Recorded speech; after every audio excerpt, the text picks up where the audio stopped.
to the Power Chat series. My first one this week. We have a couple coming up, but today we're talking to Tice Talbot, representing EMAC. We'll talk more about him as martial artist. But Tice, how are you doing today? Doing great. How about yourself? Good. So for everybody watching, this is for the Tall City Classic, which is a ProMac event that took place in Texas. So this is the post show for it. We take on whoever performed really well, and Tice will tell you all about it coming up. So tell me, how did you do personally? Yeah, definitely. So this was actually a pretty cool event. This is the first event out there for ProMac in Midland, Texas. It's close to my home. I'm from Odessa, out of Matthews Martial Arts, training there. My little brothers are still out there. So I've recently relocated out here to Georgetown, training with Raymond Daniels and helping teach out here at Evolution Martial Arts. But it was a big deal to me to get to go home and win back there in my hometown. It was a great event. They had a really good turnout, lots of competition. I like ProMac and how they're having like some of the extra divisions. You know, they had the double elimination. They had an open rank instead of just like an open weight, so anybody could sign up. I thought that was pretty cool. But yeah, we had a great time. This is mine and my brother's debut with Team All Star, so we got to go out and represent. My brothers got to show out, and they won all of their divisions, and then I got to do the same. So we had a blast. You mentioned you won all of your divisions. There were a couple in there. What did you win? Yes, ma'am. So I won lightweight, and then I also won the double elimination and then the open rank as well.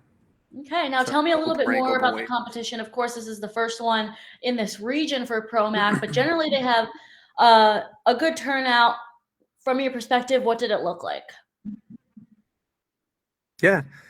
This one turned out pretty well. They had a really good turnout for the executive division as well, which kind of surprised me. But they had lots of competition out there. Promac has been great. I like that they're kind of starting to come out to Texas. I think they have like 6 tournaments in Texas this year, I believe.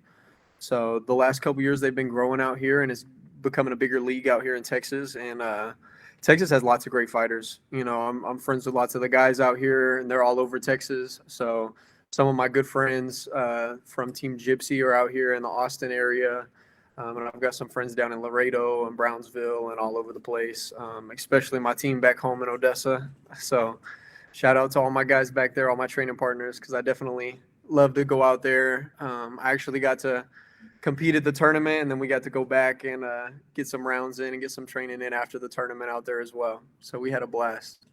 That's great. And then were you able to? And then you mentioned your brother. Both of you made your debut. Talk to me more about getting onto Team All Stars. Yeah. So all three of us actually. So I have two younger brothers, Dagan and Kane, and all three of us recently got picked up this year by Team All Star. So they're definitely get the show out. They're pretty awesome. So I think Raymond was giving me a hard time. He was like, "Your little brothers are coming for you." So they're pretty awesome. But they're 14 and 16 right now.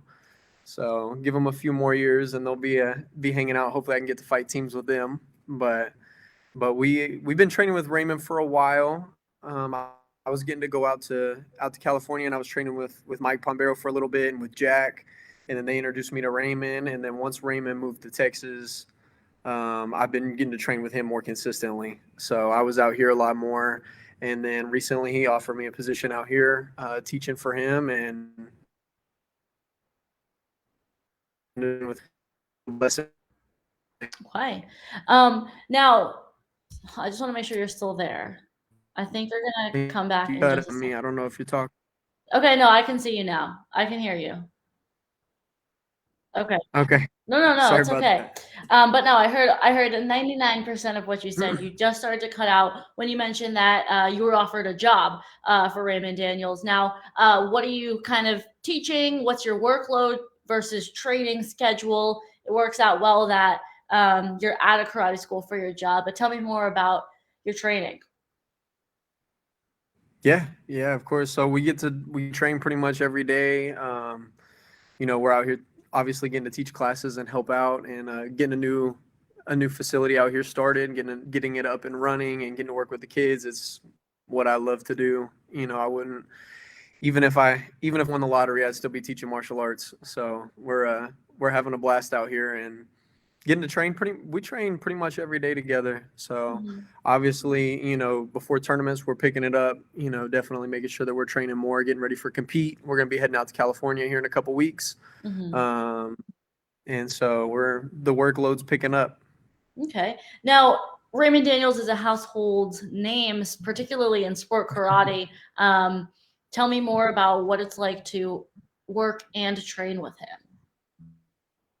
Yeah, of course. So I've been blessed to have some great coaches in my life. So I've been blessed to have an outstanding coach and mentor back home, Dustin Matthews with Matthews Martial Arts, and I was working with him for probably 7 or 8 years, teaching there for him and training and doing martial arts, and then now being able to take this position out here with Raymond has been amazing. So working with the goat has been definitely up my game and been able to help me improve as a fighter and then just also as a person.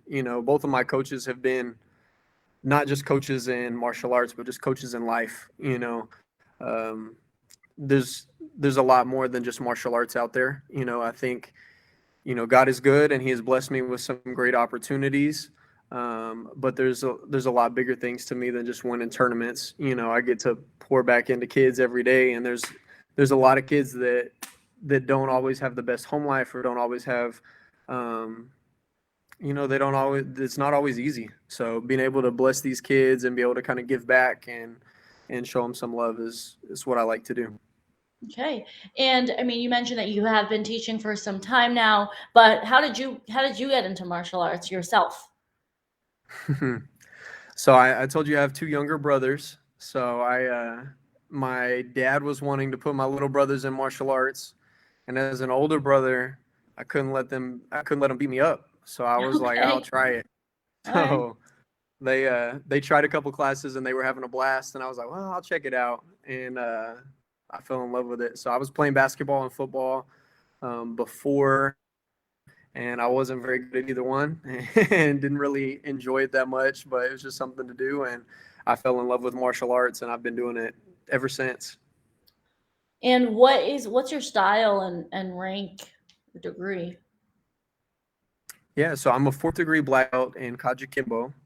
And then we've been training with them for, I want to say, a little over 10 years. So I started in junior high. I started a little late compared to a lot of these guys. Yeah, that I is think I it is started. a you mentioned you said like 10 years ago, so that doing the math, I mean, you cannot be that old, so it would make sense that you started a little bit later. Has that at all affected you, either mentally, knowing that you have a little bit less experience, or motivated you in any way? How has that kind of shaped you? I mean, everybody has their own challenges, and me starting later, I don't really think that's an issue. Some of these people obviously they have an advantage if they've been doing it since they were 3, like my little brother. But um, I don't know. You can't change the past. It's how it was. It was all God's plan. So God has blessed me with some amazing opportunities. So I'm not bitter by any means. I think we just keep growing and evolving and the best people that we can be. And I'm going to be the best fighter I can be. And I'm going to do this as long as that's in God's plan for me. You mentioned even if you hit the lottery, you would still be doing or teaching martial arts. That's Tell me more about that. You currently are teaching at Raymond School. Is the goal to open your own school one day or multiple schools? What does your future in martial arts look like? Yeah. So I stole that saying from my coach back home.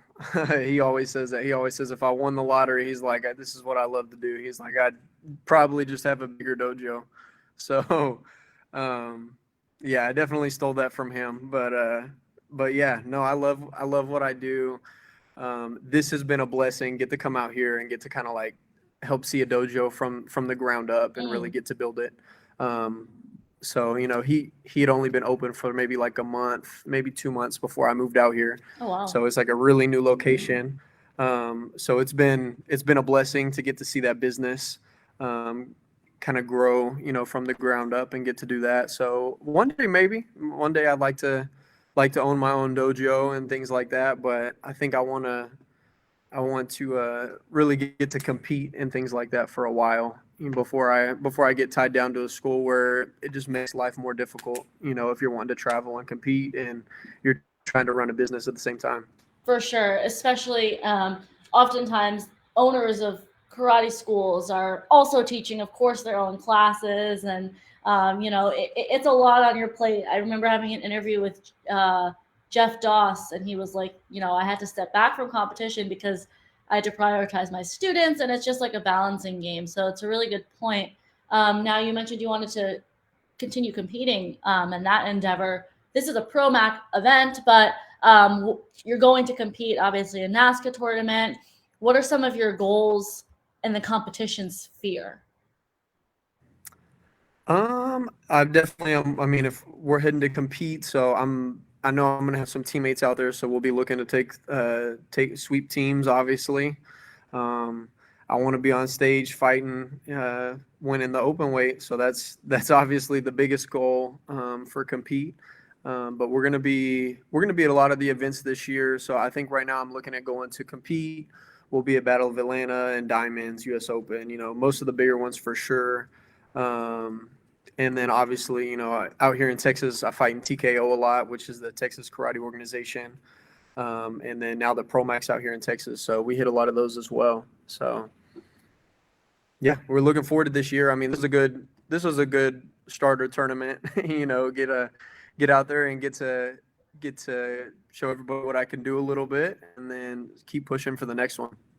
Was this your first tournament of the year, or did you hit AKA or any other tournament? We were supposed to be AKA, and my brother actually got injured, and so we decided we weren't going to go. So this was our first tournament of the season. Okay. So it seems like this was, I'm not sure if the Tall City Classic, this was its first, inaugural event. Do you know if this was the first one that the promoter has put on? Or is it just the first time it's going to be in Yes, Texas? ma'am. So this was the first one. So this was the first one, and being back home like that. So Odessa Midland is they're the two cities right there. They're really close, and I am from Odessa. We'll do back home and right there in my town. Okay. Now, is this one that you would go back again to next year? And what were some of the best takeaways of the tournament from your experience this year? Yeah. I thought it was ran extremely well. I've been impressed with Promac in general, just with the way they're ran. They're really efficient. They gave us times where we knew pretty much when we were going to compete and stick to their times. So it just makes life easy versus sitting around all day and you have no idea when you're going to compete.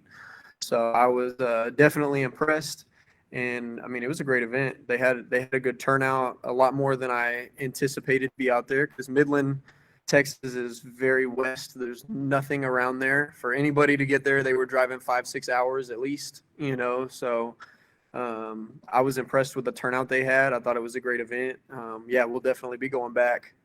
Okay. All right. Well, for anybody who didn't get to go out to this event, I'm assuming that Tice is giving it the approval of return next year. So you heard it here first on the Power Chat series. Tice, thanks so much for coming on. Is there any last words you wanted to share or had to say? God is Okay, good. all right. Put him Thank you first. so much for coming on the show. I appreciate it. And for everybody watching, thank you. I'll be on again with another post show tomorrow at the same time, 8:15 Eastern time. So be sure to join us again for that. Have a great night, everybody. Thanks for having me.